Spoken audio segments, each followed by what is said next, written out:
يا سيدي يا رسول الله خذ بيدي قلت حيلتي أدركني لا إله إلا الله وحده لا شريك له له الملك وله الحمد وهو على كل شيء قدير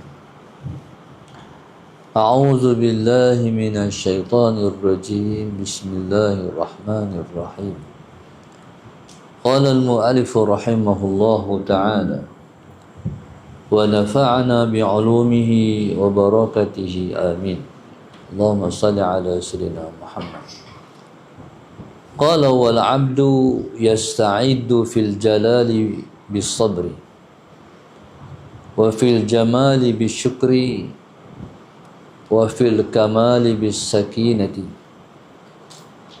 والثلاثة للعارفين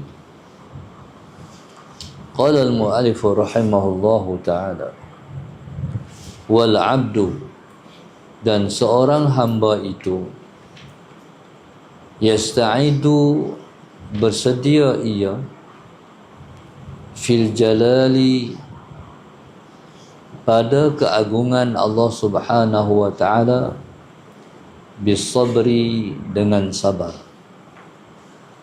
wa fil jamali dan pada keindahan Allah Subhanahu wa taala bisyukri dengan bersyukur wa fil kamali bisakinati dan dengan kesempurnaan Allah Subhanahu wa taala itu bisakinati dengan ketenangan. Baik, daripada hadrat Allah Subhanahu wa taala itu ada tiga, iaitu hadrat jamal, yang kedua yang pertama hadrat jalal, yang kedua hadrat jamal, yang ketiga hadrat kamal. Jadi ketiga-tiga ini ialah sumber ilham yang datang daripada Allah Subhanahu wa taala. Yang datang daripada Allah Subhanahu wa taala itu kadang-kadang dia ialah al-jamal, kadang-kadang dia ialah al-jalal, kadang-kadang dia ialah al-kamal. Jadi bagaimana kita sebagai seorang hamba?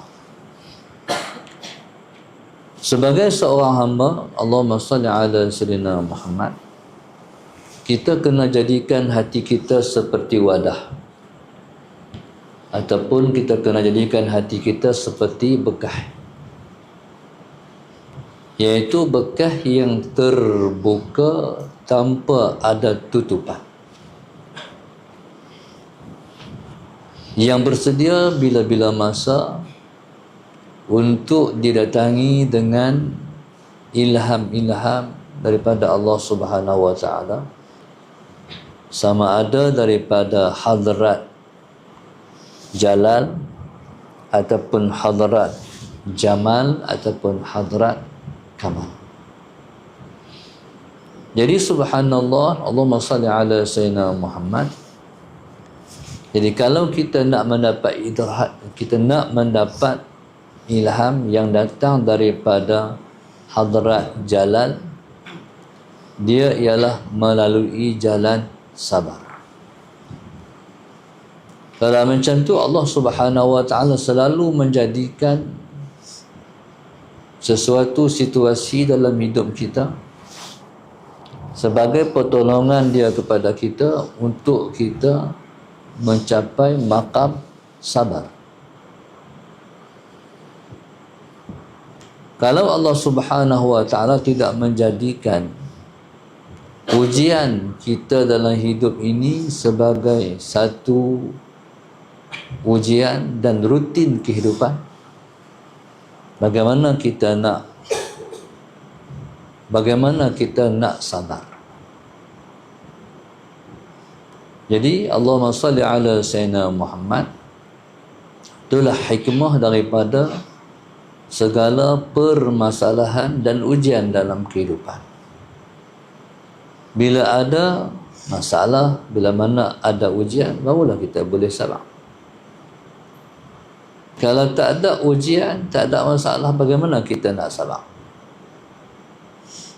Berarti ujian ialah kasih sayang Allah Subhanahu wa ta'ala pada kita untuk kita mencapai satu usaha untuk kita sabar di atas ujian dan juga masalah dalam kehidupan kita.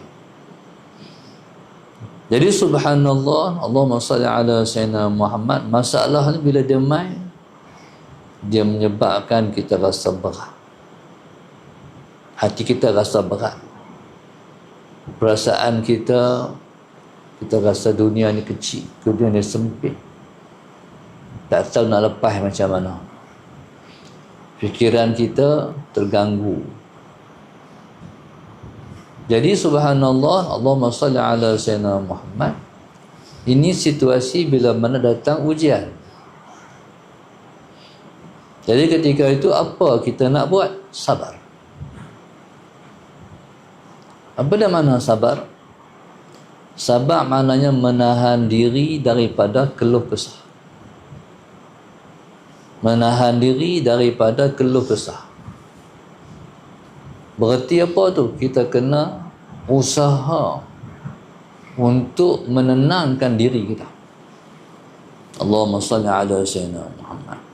Kita kena usaha untuk menenangkan diri kita. Kita kena pujuk hati kita. Sabar. Tak apa. Tuhan buat ni semua ada hikmah dia. InsyaAllah hari kita kena pujuk diri kita. Kena tepuk belakang. Kalau dia seumpama kita kena pujuk, tepuk belakang dia untuk kita boleh menghadapi sebarang ujian dalam kehidupan. Allahumma salli ala Sayyidina Muhammad. Qala wal abdu, bismillah, yasta'iddu fil jalali bis sabri. Allahumma salli ala Sayyidina Muhammad. Jadi bagaimana kita nak menahan diri daripada ujian-ujian yang datang dalam kehidupan kita? Usaha untuk sabar. Kalaupun kita, Allahumma salli ala Sayyidina Muhammad, tidak ada sebarang ujian pun, cukuplah kita diuji dengan ibadat sebagai ujian. Maka sebab itu Allah sebut wastabir li'ibadatihi. Berusahalah untuk sabar dalam beribadat padanya.